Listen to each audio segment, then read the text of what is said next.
And about 3 o'clock in the morning, I woke up and my chest was hurting, like, really hurting. It was during that heart attack that I had. I was in this greenish blue water. Let me ask you this. How sure are you at 100% to zero that there is something that we continue as after this physical? 100%. 100%. 100%. There's not one doubt in there. No.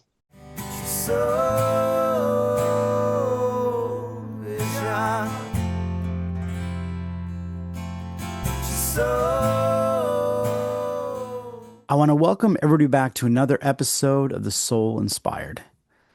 Today we're speaking with Richard Beenblossom. He is someone who's had a near-death experience. I'm really excited to dig into what happened and get some information on you. But first of all, thank you so much, Richard, for being on the show today. I really appreciate it.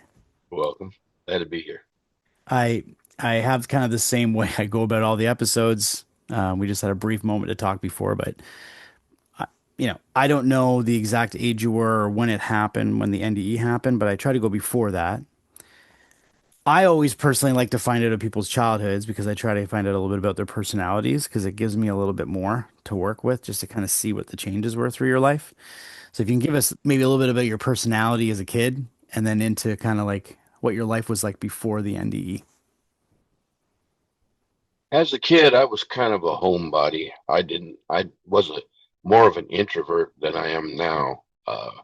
Stayed home a lot. I had few friends in high school, or through my school days, and those friends I still have today. So, I'm not a guy that has 360 friends and they're all acquaintances. If I have a friend, they're a friend. They've been a friend for a long time.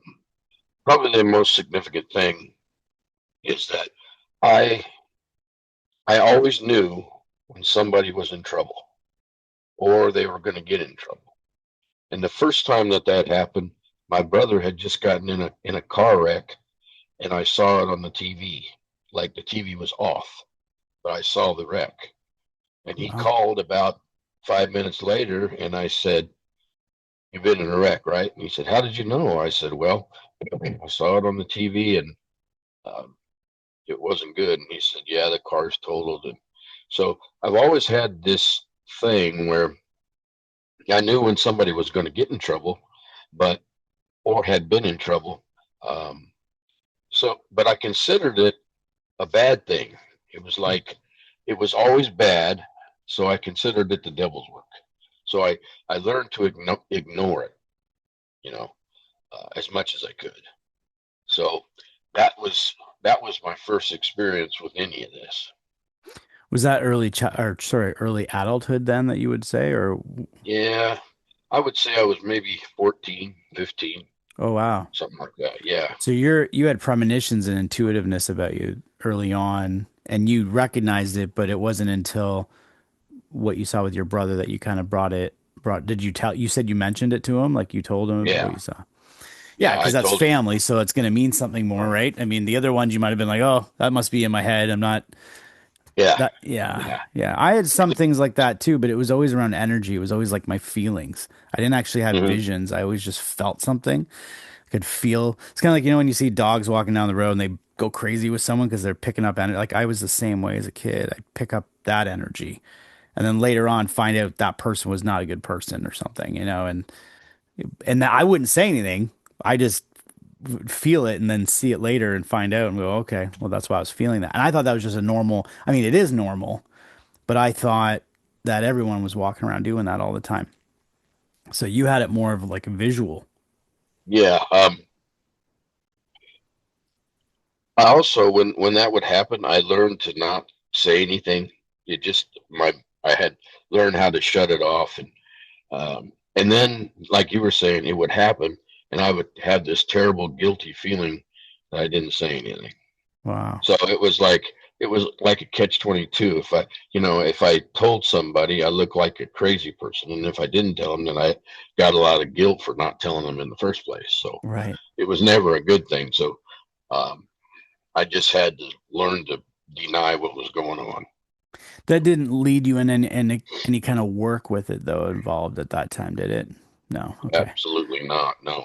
Okay. Sometimes I ask because some people have like, they get into become a psychic or they do the work in the spiritual realm of things, and then but you were more seems almost like you were a little bit afraid of it or didn't Hmm. really like it that much, or maybe it was Not at just all. okay.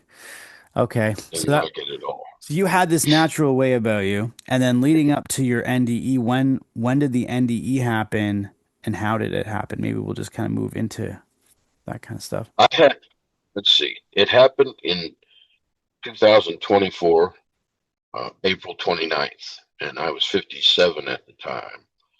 Um, I complained, I said to my wife, "What does heartburn feel like?" Because I never had it before. She said, "Well," and then she described it. She said, "Just take some Tums, and if that works, it's heartburn." I said, "Okay." So I took some Tums, and then I went to bed. And about 3 o'clock in the morning, I woke up, and my chest was hurting like, really hurting. So I'm a vet, and I called the triage nurse at the vets, and I asked her.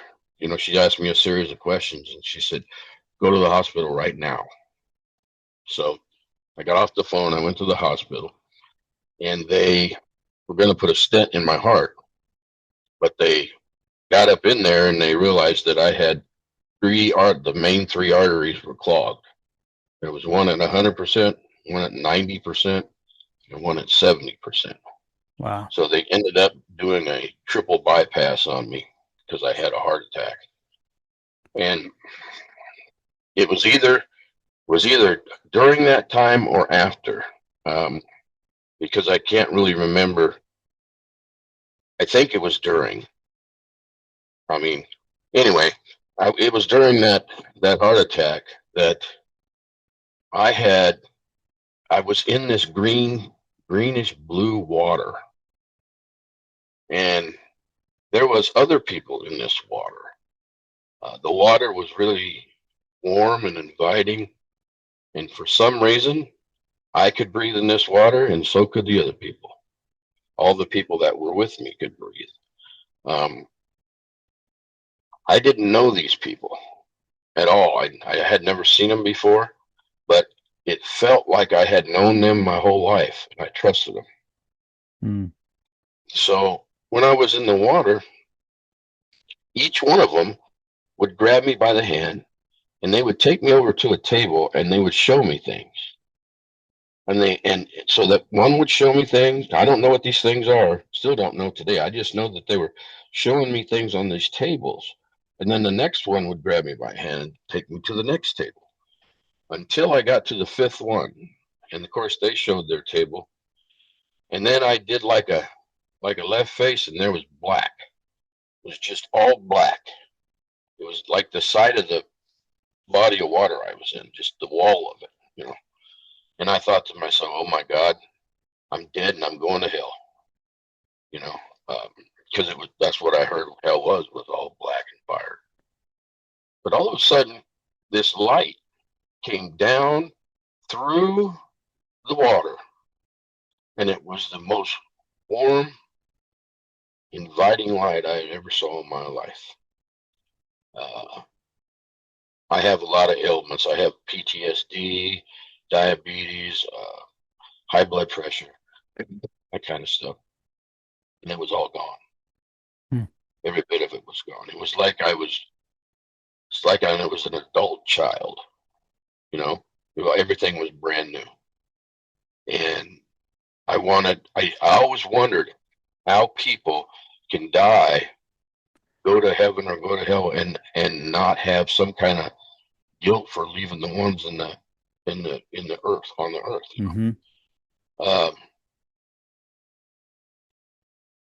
But I found out then that you don't feel that. No wonder they can do it. You just don't feel that. You feel like I need to go into this light, and that's all there is. Um, but I couldn't. I was stuck. It was like I was seeing it, but I couldn't go. All I could do was look at it. Hmm. So then all of a sudden I'm slammed back into my body, and I'm hurting. again because of the heart attack. And for some reason, it didn't hurt like it was before I had this happen. It didn't hurt. It still hurt, but it wasn't it just didn't hurt as much physically because I had just seen where I could go. Hmm. And I suppose before this happened, I believed in God probably 90%, you know, because I couldn't believe in him all the way. I'd never seen, you know, I just wasn't a person that could just believe 100%. It just didn't happen. But after this NDE, I know there's a God. I know there's a heaven, 100%. It's like the car in my driveway. You know, it's 100%. I know it's there. Hmm. Since since the heart attack and since the NDE, uh, the feeling I had when people were in trouble or going to get in trouble, it intensified by about 10. I could no longer resist it. So I decided the best thing for me to do would be to embrace it because I can't ignore it anyway. And that was scary. That was really scary. So I got on Facebook and there was a group that I got in, uh, and I asked the question, how do you embrace this thing? And they said to meditate. So I started meditating. Well, before I did, I asked questions. I was like, how is this going to help and this and that? And they said, just meditate and you'll find out. So I started meditating. And the first time that I meditated, it was absolutely amazing. You know, I saw, now let me back up. Let me back up a minute. I saw a woman. Oh, that's right. I meditated first. I meditated and I saw shapes and I saw um, crosses, angels. Um, I would I would fly over things, and it was kind of like a bird's eye view. You know, it was like hazy out here, but it was perfect right in the center. And I would fly over like one time I flew over this pasture and I went down and I landed on the pasture and there was a body there, a dead body. Um, and so I don't know what that's about. I've never worked with the police or anything like that, and I've never had that happen again. Only the first time. Um, but anyway, as I meditated, I realized that I was escaping the earth. I wasn't here. You know, I would go to places like one time I went to this place where there was a big white pathway, and it was kind of curved like this, and it looked like you could, if you fell off the side, you would just fall forever. There was no floor, Huh. and in front of me there were some pillars, 4 pillars, and there was a stone across each. It was absolutely beautiful, absolutely beautiful. So you know, I just kept meditating, and I saw this woman on Facebook, and she said she needed help. Um, and all of a sudden, I was just drawn to her forehead. Like it was the strangest thing. I've never looked at foreheads as a something, you know, that I just never noticed somebody's forehead like that. And so I asked her. I said, "You're going to think that I'm a stalker or I'm crazy, but Right. could I take a picture of your forehead and look and see what I see?" She said, "Yeah, you could do that, but if you find anything, I want you to tell me." And I said, "Okay." Well, I took a picture of her forehead. I blew it up a little bit, and I couldn't believe it. I saw a kitchen. I saw cupboards. I saw a sink and a window, paper towels, the whole thing, and it was vivid. I mean, it was crystal clear. There was a woman that was standing by a island type, you know, like an island, um, and over the island there was a couch, and there was a man and a boy and a dog on the floor, and I'm thinking that was her husband or her dad with with the sun or something like that, and that was all vivid too. So I saw this whole. It was like it was a scene. The whole forehead was a scene, and I was like, "What in the world is going on here?" So I went back to my group and I told them about it, and they said, "That's what happens. Your awareness is a lot better than it used to when you meditate." So so I started seeing things in people's foreheads. Um, and I saw them on towels. I saw these things on the floors. I thought I saw them in the trees. It was just like there was things everywhere I never noticed before. I, I didn't know any of this was here. Um, and since then, I've been doing forehead readings, and I do them for free because to me, this is a God-given gift that I'm supposed to help others with, and I'm supposed to let them help me. So I've done about 250 of them now, and I've realized that what happens on the forehead. This is just my theory because what happens on the forehead, the frontal lobe is behind the forehead, and somehow these events that we have in our life make a mark on our forehead. Sometimes the mark is small, sometimes it's a little larger, depending on the event. Okay, those little marks eventually turn into bigger marks, which is the pictures that I see, and those bigger pictures turn into a picture on their forehead. You know, so these I can see these pictures, both big and small. And some people's pictures are so prevalent that I can put a circle around them and send it back to the person, and they can see it. They can see it in their forehead. If you look at my forehead here, you'll see a guy. And if I raise my eyebrows, you can see him with the face and a mouth. Right, right. You see him? Yeah. He's plain, real plain. And I didn't know that until I got on the podcast. I had no idea.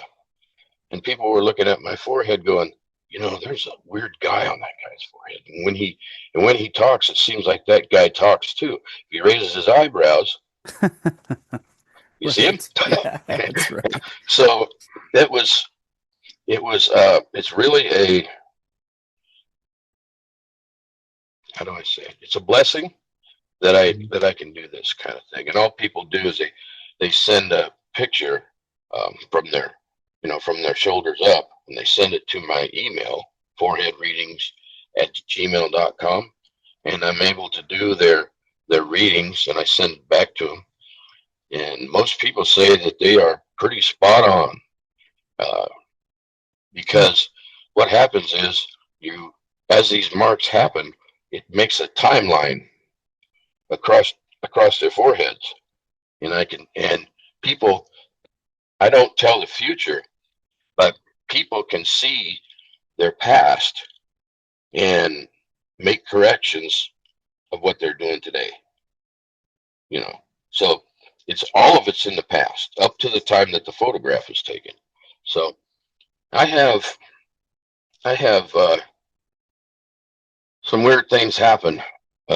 Like I was on a ferry back from Seattle with my son. That's where he lives, and this guy sat in front of me, and I had sunglasses on, thank God. But this guy had a giant poodle on his head, like the the the legs come down this way, and the poodle. You could tell it was just a giant. I had to get up and walk away because Yeah. I just started laughing. Right. So, but Wow. that's what has happened, um, as a result of my NDE. Uh, Wow, that's fascinating. So I just want to say, I mean, I remember when I heard from you and I kind of read about the forehead part. It's like I got to get you on the show because this is like really fascinating. And now that you're explaining it the way you are explaining it, you know, I mean, I talk to people for a living basically that have died and come back. So I've realized how much of this life is kind of an imprint. It's kind of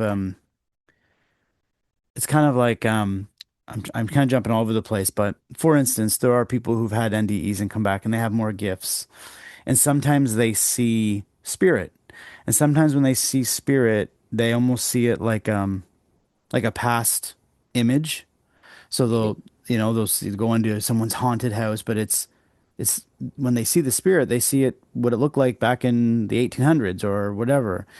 And to me, that's an imprint. It's like a picture of that moment.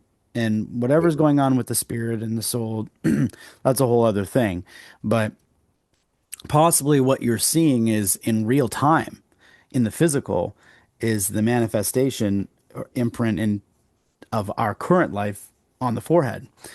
I Hmm. mean, that's the way I'm interpreting what you're saying. I think you probably said it like that, but I had to kind of understand what you're saying, but it's happening as we're going through. I don't really have many. I mean, this is probably blurred out, but I don't really have much going on in my forehead. You know, I'd probably have to get a real good picture to you or something, but I'm thinking to myself, I don't know, does having more lines and indents and everything represent a life that's been more no, so it has nothing to do with that because I know I've had my Well, hardships too, right? So I wonder how you see it if it's even if it's someone's got a clear forehead. it's the it's their pictures. Okay, it's not the lines are usually something like a river or a ledge that somebody's sitting on. That's what the lines, or I've had those lines create a fence or a post, you know, Mm. Hmm. something like that. Um, I don't know if you believe in God or not, but you got a big cross on yours Oh, right here really? in the middle. Hmm. That's what you have. So that's what I see right now. But if I was to get the picture, I would probably see what's making all these things on your forehead. So. Wow. That's amazing. And that like okay, and I'm also gonna if you're okay with this, I'm gonna jump back to the NDE for a moment too, because I haven't Mhm. even spoken about that. Um, you mentioned that when you were on the other side. First of all, were you told in the physical that you did ever have a moment of death? Like, was there ever a stopping of the heart? Did the heart ever actually have a full out heart attack, or was it just It did. it It did? did. So there, Yeah, it did. so yeah, so there's something that says that your heart stopped, and in this physical you had ceased for a moment, Hmm. and that's likely when this happened. You Hmm. you mentioned you have PTSD from life Hmm. and other ailments. And when you were there, those ailments no longer existed in that form. Is that That's correct? correct. When you came back, did it affect that at all? Did it affect the past? So you have the before the NDE ailments, and then you Hmm. have the returning. When you returned, did all those come right back online the way they were before the NDE? Yes. They did. Okay. Yeah. Yeah. So that is part of your physical incarnation that you are still dealing with. Hmm. Okay.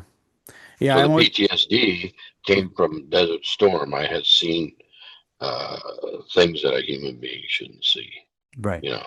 And Yeah. PTSD is nothing more than the brain normally acting to an abnormal situation.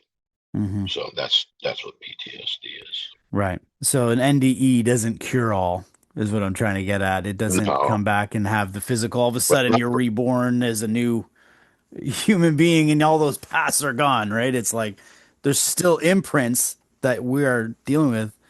And I've spoke to many vets. I've spoke to many people, even in teaching music. I've spoke to people who retired young and would tell me some of the things they went through and the effects that it would have, even sleeping at night and just hearing a door open and just things that mhm, you can't just undo. You can work at getting better, but it's it's like we're a recorder, right?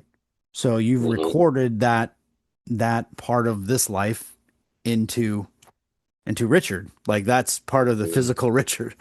But yeah, what you're saying is when these vehicles are done and the part of you that is not the meat suit, as I call it, you leave that behind. It's almost like shedding like snake skin, just kind of, I Mhm. wonder sometimes though if those memories or the experience itself of life is brought with you somewhere. I only say that because that goes to the whole idea of, what are we doing then? What's the goal? What's the end goal here in human life if we can't have the experience and take it somewhere? Have you ever thought about that? I believe, and I believed this before I had the NDE, that all of the experiences in life are neither good nor bad. I'm the one that makes them good or bad because I had my God, the one I understand is has this big mosaic thing going on that I can't see. So by the time that things filter down to me or that kind of thing, um, I have to realize that I don't see the rest of the picture. And why is this happening to me is the way it's supposed to happen because of that picture. So when I have things that are good, I thank God, and when I have things that I view as bad, I tell God, I don't like this. I don't like what's going on in my life, but I know that it's happening for a reason, Hmm. and I wish you would show me the reason. And something happens in my brain like a switch clicks on, and I stop saying, "Why me? Why me?" And I say, "Why not me?" Hmm. And so I've been able to take the PTSD, I've been able to take the diabetes, that kind of stuff, and realize that all of that's supposed to be. And what's really strange for me, it's not strange, but I've learned that these things that I've gone through are, are so that I can relate to somebody who's going through the same thing that I went through. And those people are no longer alone. Hmm. So that's why I think that this is just my philosophy that we go through those things so that we can help somebody later. You know, for instance, when I was 14, my mother had committed suicide. She committed suicide when I was 14. Well, now, when somebody has a person that commits suicide, I can understand what they're saying, you know, and it's a lot better for somebody that's going through something to have somebody that's already been there, and they understand. So that's the reason I think that we go through these things. Well, it's the same in the same instance that I just told you. I've spoke to other vets, other people who've gone through experiences who've opened up to me. I didn't experience that life. Hmm. Sometimes I feel like I had a past life in some type of war related. It's always come up even as a child. I don't know what it is. I'd be walking in an airplane, would go over, and I get down. I'm like, I never grew up in that. Like, I never grew up with Hmm. any fear around a plane or any type of. So I always wonder where did that come from, and it's still to this day. If I hear a plane low or close, it triggers me, and I'm like, where's that memory Hmm. from? Because I don't even take airplanes anywhere. Like, I don't even know what that's from. So there's something there, but because of that person telling me those stories, when as soon as you mentioned that, I I had compassion for you right away. Not even having that experience, but because I've spoke Hmm. with other people who've had those experiences and actually went into detail, and I had Hmm. trouble even hearing the detail, let alone be Hmm. in that scenario, right? So I think I think that is part of it, is to be there for one another through different things we go through. When you were there in this, it's so fascinating. I've had a few other watery type experiences that I've been told about. Hmm. I don't know if that indicates anything about our soul. I don't know if that indicates a part of us. Um, but did it feel as real as this moment here? Yes, I mean, I was there. Um, I think that the reason I was in water is because everything's slower. It forced me to slow down and pay particular attention to what was going on. And what I'm starting to believe is those things on those tables uh, were the first time that I ever listened to my subconscious. You know, Mm, I believe that my subconscious can knows like 10 times what the conscious knows. But the subconscious speaks in pictures, not in words. And so those pictures, like when you have dreams, all the stuff doesn't make sense. right. Some people have vivid dreams and they can, they can make sense. But most of my dreams are just bizarre. They don't make any sense. So I learned, if I go on Google, well, I use Chat GBT now, but GPT. Um, if I go and I ask what these things mean, each thing that I see, I can put together a map of what my subconscious is telling me. And all of a sudden it's crystal clear. This is why this picture is there, that picture, not. And I've found out that it's not so much what the picture is, it's more about the sequence of the pictures when they happen. I can have somebody that has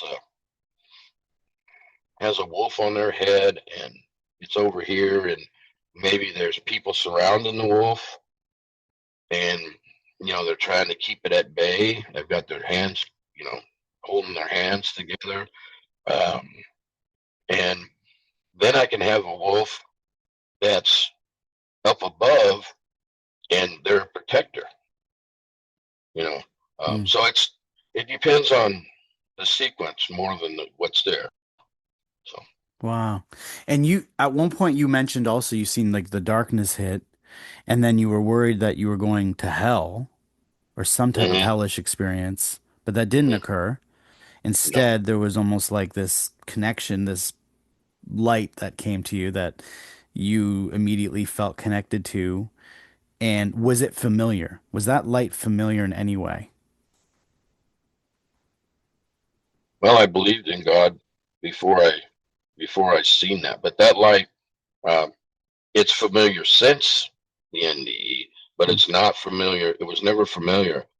Well, actually, I feel like a hypocrite because I've heard people that talked about this bright light and had psychic abilities, but I always thought that they were crazy. They didn't have that. There's nobody else has that. I did, mhm. but I was, that's contempt prior to investigation. I didn't realize that it was real. I just couldn't fathom it. So no, it was not familiar. However, after the NDE, um, when I'm meditating, I see that light, and Mm, that light sometimes shines right here. It's like a tunnel, and that tunnel is like a roller coaster. And at the end of the tunnel is when I start seeing things, you know. hmm, But I've recently there's been an eye that's right here, like 2 inches from my eye, and I wondered what that was. This is even more strange. And there was a small voice that says, "Go through the pupil. Go right through the pupil. It's okay." So I decided, okay, I'll go through the pupil. It was a shortcut. I don't have to go through that tunnel anymore. I can just go right through the eye, and there I am.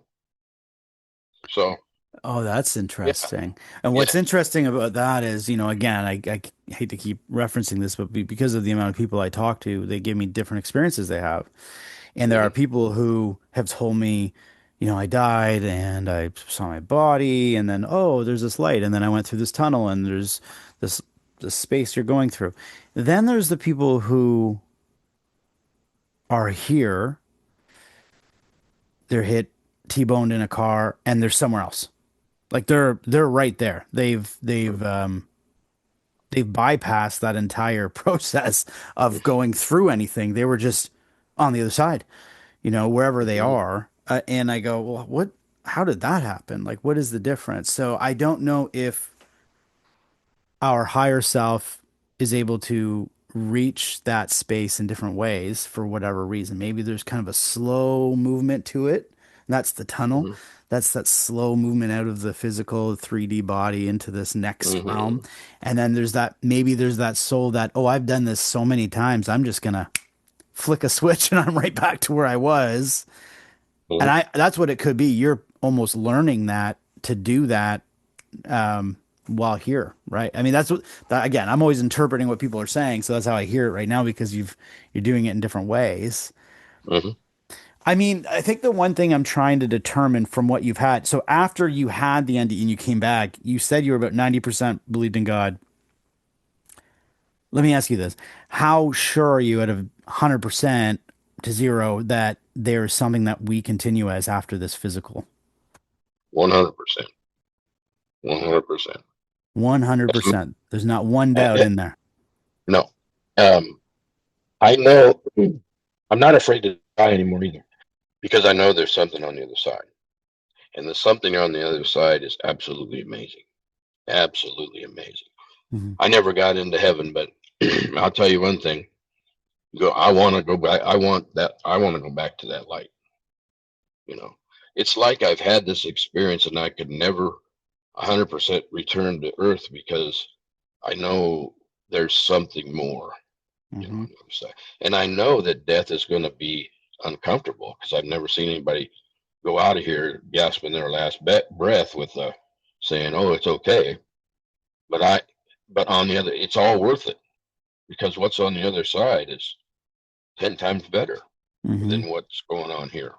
So yeah, I believe 100%.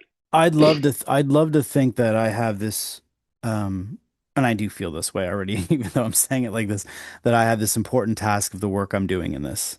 Hmm. In it felt like when I started the podcast it felt almost like I didn't have a choice. I don't know how it felt like I was on a conveyor belt and I was put into Hmm. this. I love my music and I will still continue to do that. I'm itching to get back into writing. I still teach music. I do some spiritual coaching, all that stuff. But my biggest thing, like, is this just came out of nowhere and I had no choice and I did it. And I'm bringing Hmm. that up for this reason. I'd love to think that there's this important work I'm doing and the other people out there that are doing these podcasts, and I respect all of them. I have a hard time believing the powers that be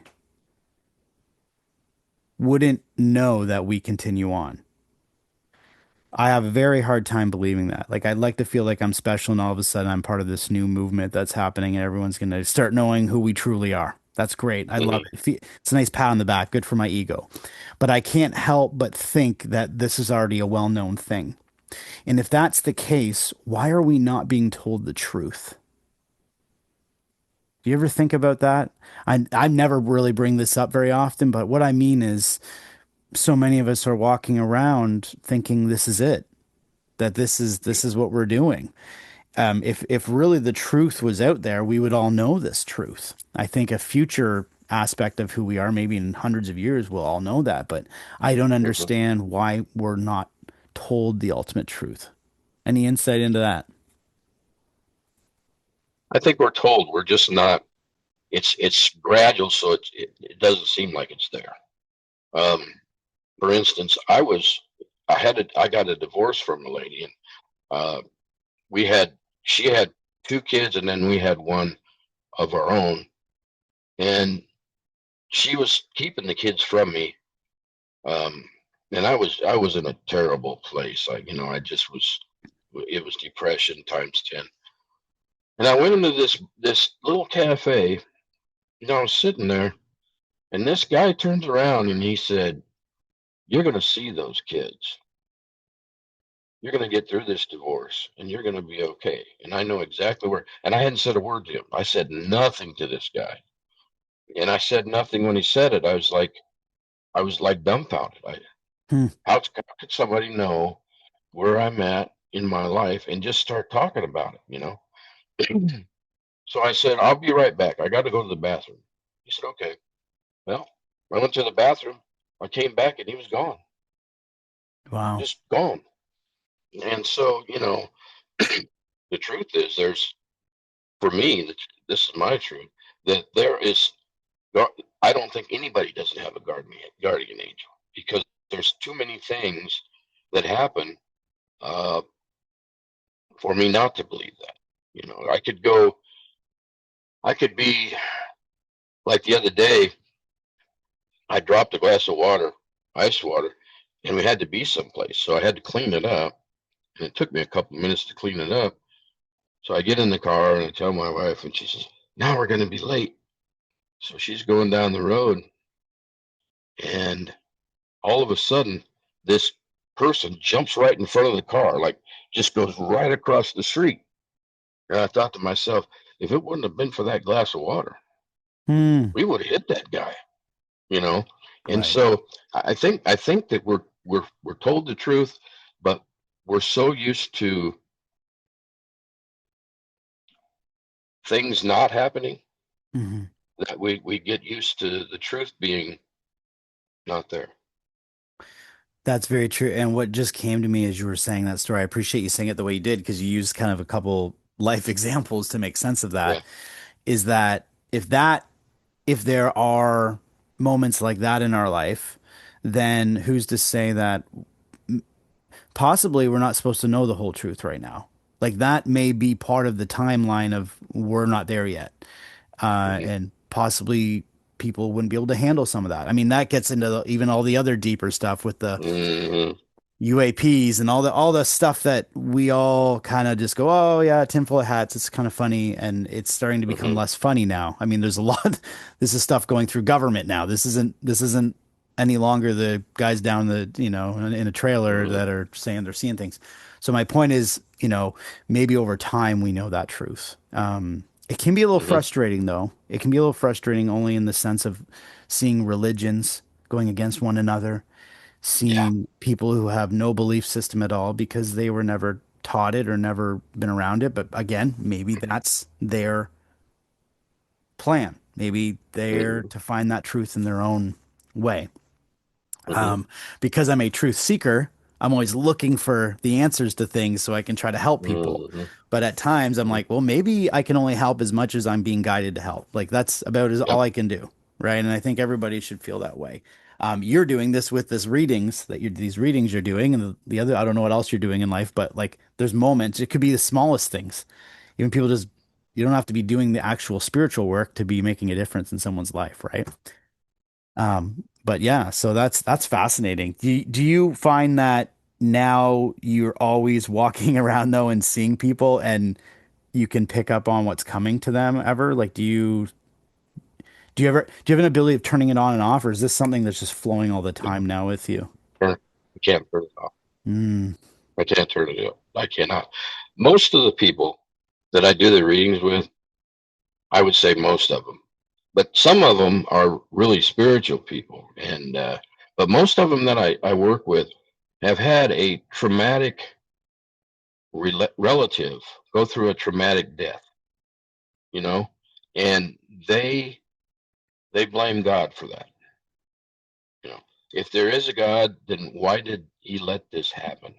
mhm. You know, and I do the reading, and they realize that there is a reason that that happens.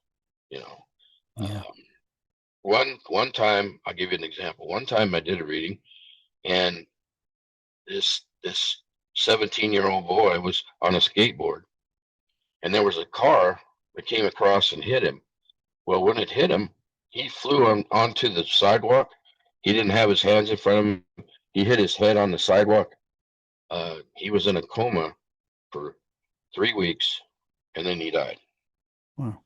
And his mom had contacted me and said that she wanted to uh, give me a picture of him, the most recent picture that they had of him. And I said, and I could do a reading on that. Maybe I could find out something. So I did a reading on that, on the guy that died, the kid, and there were 6 demons on his head. I mean, all throughout there. There was even a demon at the bottom of a cross sticking his tongue out. You know, uh, like, ha ha, we got him. That type of Wow. thing. And when I told her about it, she said, "Well, that can't be." he believed in God, and he went to church, and he was into all kinds of activities, you know. And I said to her, it just came to me, and I said to her, I said, maybe God took him so he didn't have to fight those demons anymore. Because if he believed, like you said, and he had these demons, he had to be in a world of hurt, you Hmm. know. So there's a lot of times that things like that happen. Sometimes the readings give a warning, but or a better way of life, but not usually. Not usually. It Usually it is, usually. usually it's the imprints of life that's been happening already up to that moment. Hmm. Okay. Hmm. And Okay. when we understand why that stuff happened, and that's there, then we can understand what we need to do in the future. Hmm. You know, yeah, and we can make our future different by acting different, different behaviors. You know, so I Right. Well, think we if we, if we especially if someone like you can come in and tell someone something about themselves and they go, "Wow, this guy doesn't know me, but he's telling me this happened. Okay, maybe I need to do this this is why I was able to be told this." But do you ever see premonitions though of people's like futures at all or anything like that? Or is that not something? Okay, so you don't see that. you know, I feel like I always feel for people when they have that because how do you not go and tell somebody something you see, right? Like if I was looking at someone and I seen something, oh, well, if they do this, this could really help them. How do I not say it? I personally know that I'm very intuitive and have a lot of empath abilities, but I've always told myself I only want so much. And I don't know what that is. I don't know why I've been that way, but I was like, no, I can't. I've had other people in my life, for instance, see spirit and see things. I'm like, no, I can't see too much of that. I had one thing I seen in my life, and it was two people, me and someone else saw it at the same time, my ex, and I lost my mind. I couldn't come to terms with my reality. Like it almost like I couldn't put the two together. And I thought, okay, this is why I don't see things because I feel like if I did, it would almost disrupt this incarnation, this physical that I'm in. mhm. The thought that this is really a table and this is a microphone. Um, because it really may not be. It probably isn't. It's just you get what I'm saying? That's PTSD. Hmm. That's PTSD. That's what it feels like. Like all of this stuff happened, and my brain is trying to make sense of it. Hmm. And after a while, your brain goes, "There's no answer. There's just no answer." Hmm. But it happened, you know. So that's where the flashbacks come from, and the nightmares and all that stuff that goes with it. But since I've gotten closer to God, those things have gotten better. That's Those good. things have gotten better too. So not it'll never be not there, Hmm. but I'm able to, through the tools that I've learned through the VA and other things, I can make it so it's better.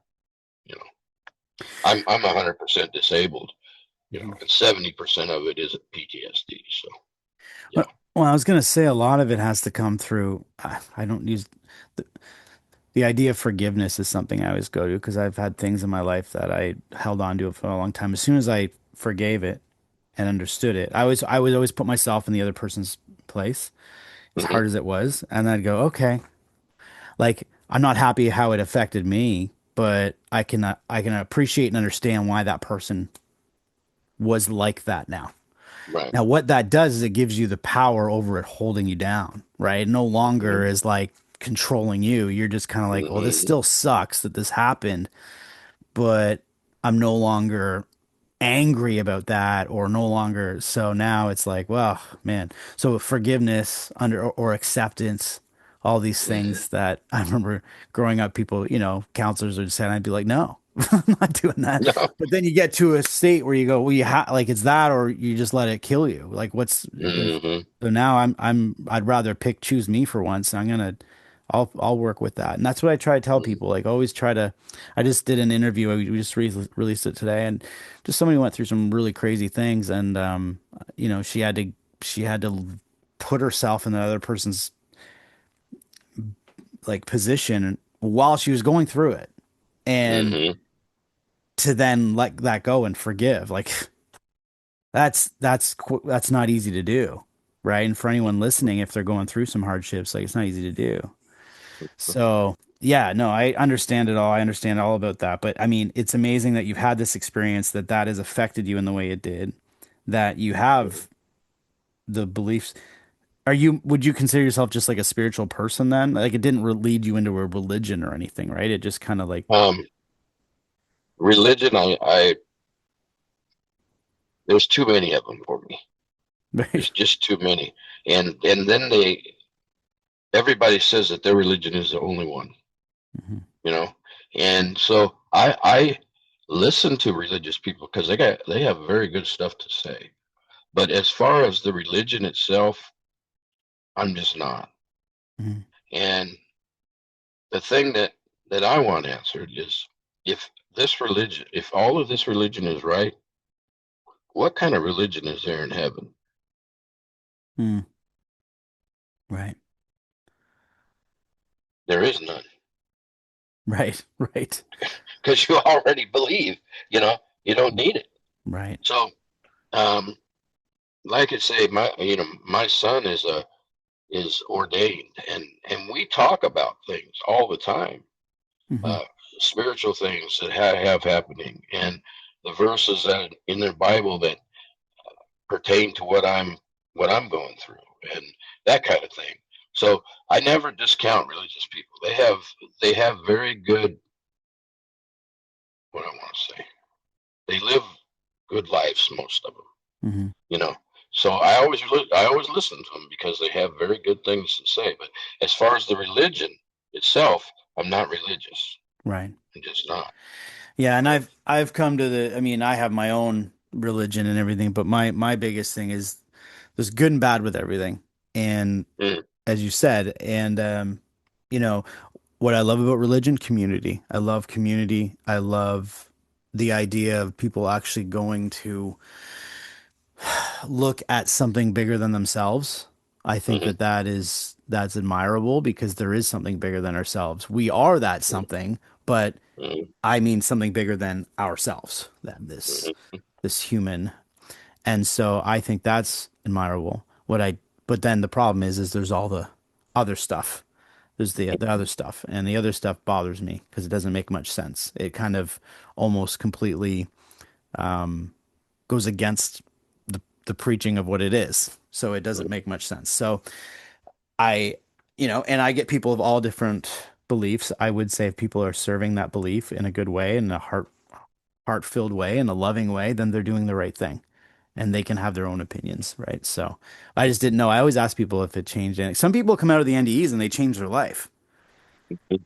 I mean, whether it's religion, marriage, jobs, like they just completely shift it right around. And that's the thing that always got me. I'd say if this stuff's all fake, if everyone's just making up these crazy lies for I don't know what, why would they come out of an NDE and completely shake their whole life up? I mean, anyone that's gone through separations or job losses, I mean, that's not for the faint of heart. Like that can destroy a person. So coming out and changing it, that says something. They came out as a different person. They came from it as a different person.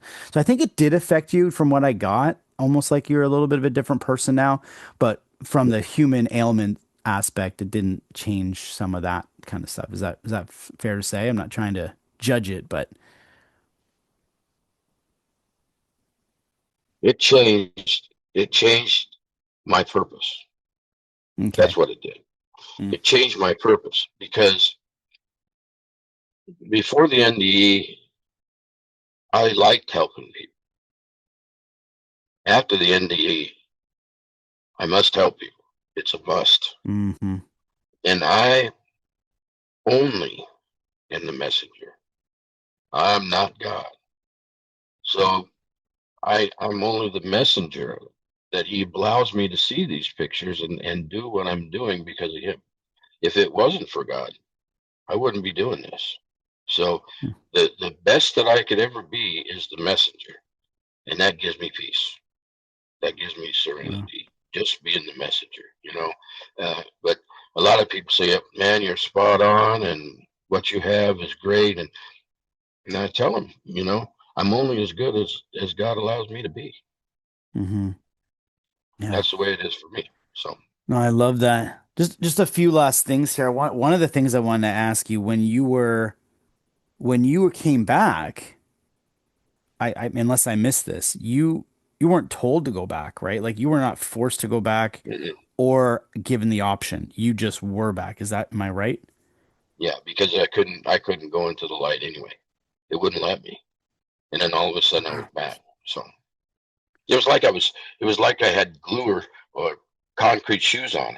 I kept going like this, but I couldn't get anywhere How do you interpret why that is? Why you couldn't just go into the light at that moment? because I have this forehead reading I'm supposed to So this mission, this purpose, do. and that feels 100% as to the reasoning. Okay. Yeah, that's Yeah. what I think. Yeah. Wow. I hate bringing up past guests, but I just recently had someone who said when they were on the other side, they couldn't like plug into that energy, and they said it was one of the worst feelings ever. Like it's like they want to be there. Like they're like, "Oh my gosh, that love." And they were trying and they're like, "No, you can't." Because and I think the interpretation is, well, if you did, you wouldn't be here anymore. Like once you're in that, you're not here. And then sent back, well, then you wake up pretty mad. You wake up, some people wake up like, it's almost like dangling your favorite food in front of you and you can't have it. And now you've got to come back and figure out why. That's, talk about PTSD. That's all, you can have it from Mhm. that too. So I think I'm interpreting what you went through the same thing. I've loved this conversation. I always end the episodes the same way. And if you look at humans, like in total, like all of us, why? Okay. I always try to question this a little bit different, but you had a glimpse of this other place, this other Mhm. existence. And from just even the way you describe it, to me, it seems like it was pretty powerful and pretty amazing in comparison to this. Not that this is minuscule, but in the comparison. Why would we come and do this and put ourselves through all this pain and suffering if our higher existence is like that and it feels so good and it can be that and more? But probably don't even Mhm. understand how much more that can go. But why would we come here and do this in this body? So that if I don't have bad things happen in my life or things that I view as bad, then the good things I couldn't recognize because Mm. I know what bad is. So if I know what bad is, then I know what good is. Otherwise, if my life was just the same all the time and everything was good, I wouldn't know it. If everything was bad, I wouldn't know it because the same way if things that are good happens, then I know what the bad is. So I think that they go together, so that we can see the other.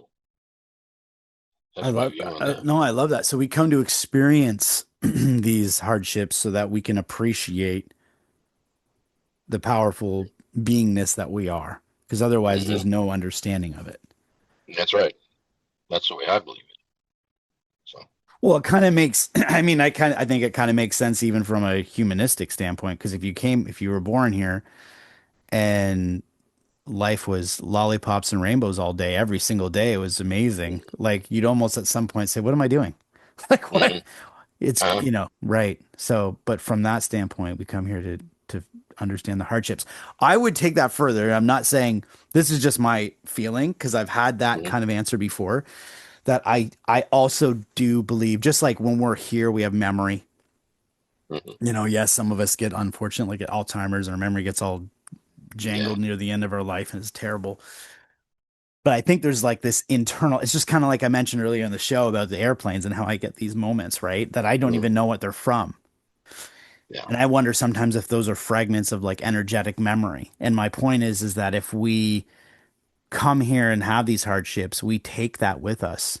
and we are gaining something in that space, whether that's God Mm-hmm. expansion, whether that's our or sorry, our soul expansion within God. But there's got to Mm-hmm. be, I just always feel like if you look at the way humans are, we always kind of have a goal, you Mm-hmm. know? And whatever work we do, whatever, there's like a goal. There's like a purpose or goal. It can be Mm-hmm. not the best goals. Some of them are not as good as a human, some of them are good. But my point is always a goal. So, like, wouldn't Mm-hmm. there be a goal? I think that there's something we're taking from this learning experience. Mm-hmm. And I hear the way you've answered that is perfect because I hear it like that often. And I'm like, okay, well, if that's the case, I don't think it would just be a constant doing this Mm-hmm. just to feel sad to see, to understand how. Like, there's got to be something that's Mm-hmm. bringing it along. Do you do you Now that, do you now think that, so or no? that, that, my view on that is we're going through all of this stuff so we can be guardian angels to somebody that's going through this stuff. Mm, right. That, that's, you say the goal. I think that's really the goal, is to be able to be a guardian angel for somebody that is going through what you went through on earth. So that's the We, graduation. I think so. Into That's, that's yeah, just my view on yeah. I've had another say that. I've heard that similar type of scenario. So it, and of course you don't know them. So if two people are it. thinking the same thing, you got to start to wonder if there's Yeah. something deeper, you know? Yeah. Oh wow. Richard, this has been an amazing conversation. I've loved it. It's fascinating the work you're doing. Do you have a website or anything where people contact you, or is it just email, or is that what's the main way Uh, people can contact you for the readings? for forehead readings at gmail.com. And if you want a reading, it's all free. Just send a picture of yourself from the shoulders up, no makeup, no sunscreen, because that skews it. And when I get to you, I will confirm that your picture is you before I start, and then I'll send you, when I'm done, I'll send you the reading, what I saw, what they mean, and questions to ask yourself due to this. Wow. So that's what the readings are for. And I do have a page on Facebook. It's NDE Spiritual Awakenings plus Forehead Readings. Okay. I can also do the same thing with dreams. Only I don't have to read. I just it's already there. I just do the same thing. Wow. Yeah, Wow. Quick bonus question then. Are dreams similar to imprints then? Are dreams absolutely. that's physical, right? It's kind of like I can think back to dreams I've had, and like 95% of my dreams, like you said, are sporadic. Like sometimes I wake up I'm like, what on earth, you know? But then you Mm-hmm. have the spiritual dream. You have that one that feels like, wow, I've had this dream a lot, or I met this being, or and you can't get it out of your mind. The memory doesn't wipe as the day goes. You know, your memory of your dream usually just dissipates. These ones, it's like Mm-hmm. 3 days later, you're still like, wow, like that was wild. Or a year later, you still remember that dream. So I think you're right. I think a lot of it's probably imprinted, kind of the way our life is. But there are Mm-hmm. definitely some spiritual dreams that I think mix into it somehow. Yeah, And somebody. My thing is that people and that this saying just bothers me. Well, it's only a dream. No, it's your subconscious talking to you, and find out what it's about.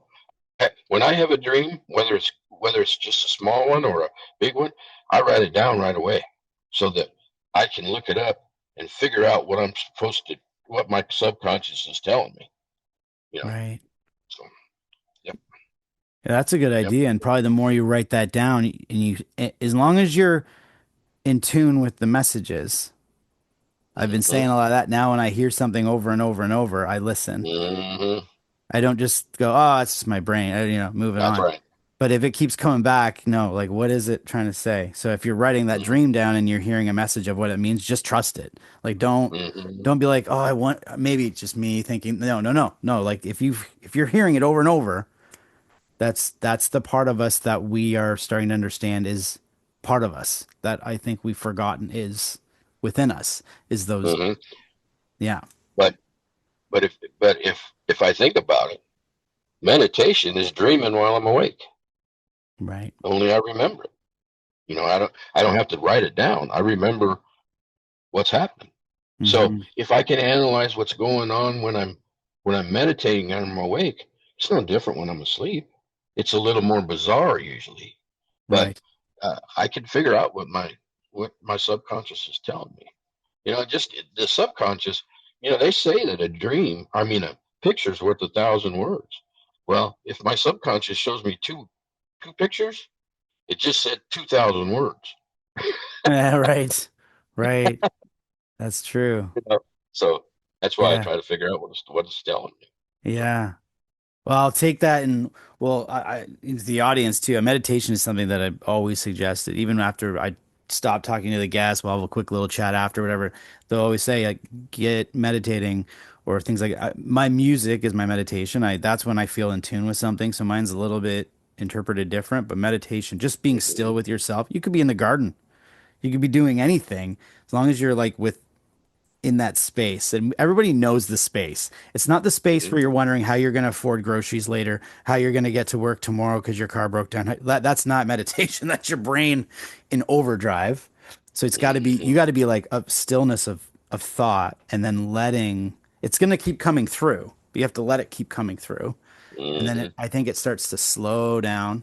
That's what I do with my music. I'm like, I'll go to start writing, and I'm like, what am I? No, this isn't right. And I have to keep going until finally it's like I'm emptied out, and then the right stuff comes through. Ah, And that's why I think yep. it's like meditating, Hmm. or I guess some people call it channeling, whatever I want to Hmm. call it. That's where my Hmm. music's always come from. But I could talk to you for a long time, but I really appreciate being on. I always reach to the audience that's so inspired to say, please continue to like, share, and subscribe. This is a really interesting one. If this would help somebody, please make sure you share it, and so I can keep getting amazing guests like Richard on the show. But thank you so much for coming on, So You're Inspired. Really welcome. appreciate it. Thanks so much. I liked it too. Appreciate it too. So is so